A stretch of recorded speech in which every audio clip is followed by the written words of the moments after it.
Hey buddies, our Skyrim video just went up and I wanted to make a video to talk about some of my thoughts after the fact, after the show, after the being live and trying every second to keep things entertaining. It was kind of a challenge with a game like Skyrim, but we did it by acting like jackasses and just killing every innocent person that we found. Um, After about, I think it's part 21, if you want to really get down to the actual main storyline.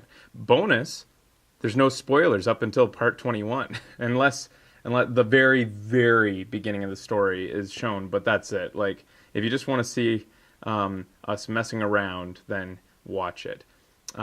We had fun, and the chat room had fun. Now, I want to I think it's this video is necessary because a lot of people will know going into Skyrim, I was being kind of curmudgeonly about um, the that type of game. I've played Fallout. Tried to play Oblivion. I let me rephrase that. I tried to play Fallout. I tried to play Oblivion and Dragon Age and those types of games. Wait, is Dragon Age even the same timing? I don't know.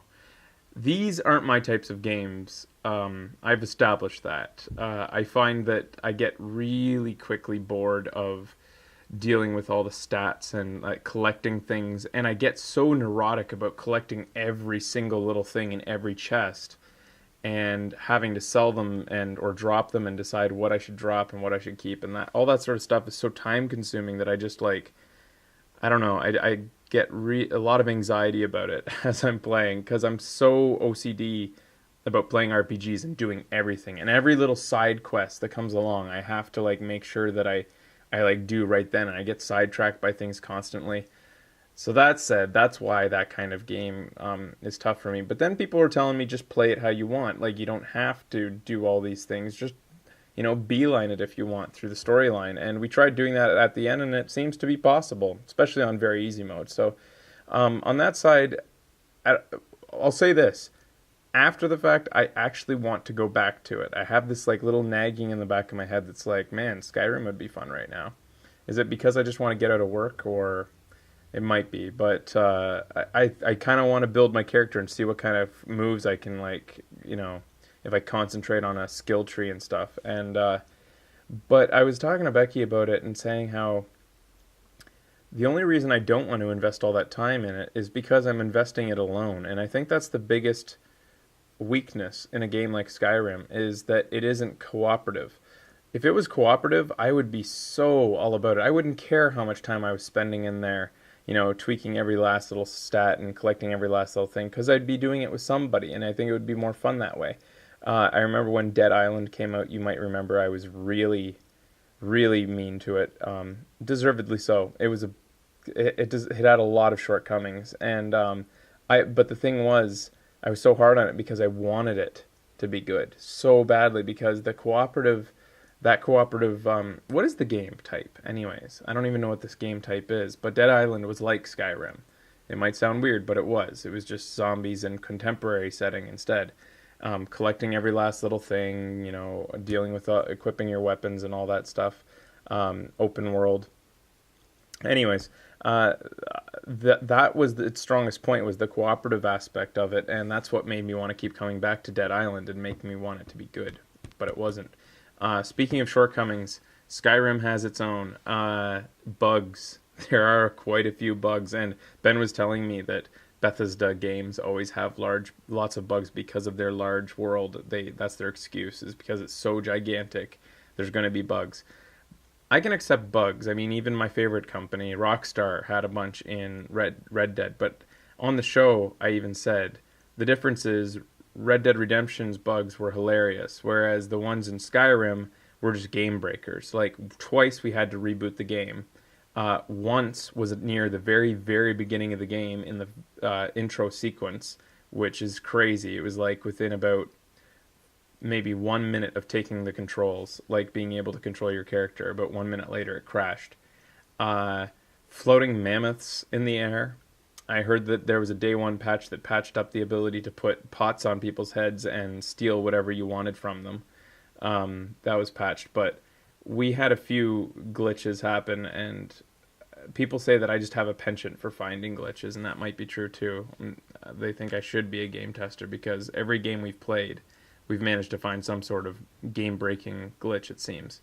Uh, anyways, oh, and then, other weaknesses, and I think, I'm saying this pensively because I know how strong the fan base is and how many of our viewers are huge fans of Skyrim, but you guys have to admit, the body animations, they're not good by today's standards, and the facial animations are almost non-existent. Sometimes, well, the mouths are out of sync, and as they talk, they show no emotion, like anger to happiness is no difference, really. It's just like, I want you to, like, it's, but, I think that this was another thing I thought. I was like, I've always loved RPGs and engrossing stories, but have you heard of suspension of disbelief? It's what filmmakers rely upon for the audience to suspend their disbelief. They know that they're watching a movie, but they have to suspend that disbelief in order to enjoy the experience. I find it hard in a game like Skyrim, whereas I find it easy in a game like, say, Chrono Trigger. Because the graphics aren't trying to be realistic, I find it easier to use my imagination and imagine what's happening, just using the graphics as a representation of what is really happening, and you kind of paint the picture in your head. But when Skyrim is doing it kind of, in a way better than Chrono Trigger, but then at the same time not as good as your imagination, you hit what's called the uncanny valley, which it just harms your suspension of disbelief and takes you out of the experience. So ironically, I would rather play a 16-bit RPG that took me 80 hours to complete than I would a Skyrim type one with better graphics. Anyways, those are just my thoughts, guys. I just wanted to put these out there. Coming up this week, Saints Row 3 live, a midnight release, Monday at midnight or Tuesday morning, whatever works for you. And what was the other thing that we're going to put off Assassin's Creed. We can't do everything this week because we're going to Minecon on Thursday, my birthday, in Las Vegas. So the other thing was tomorrow I'm hoping that I'm going to be able to pull together a Minecraft episode in preparation for Minecon. I'm going to give Deacon, Ben, and Kyle a crash course in Minecraft and see if they can survive their first night in a new world.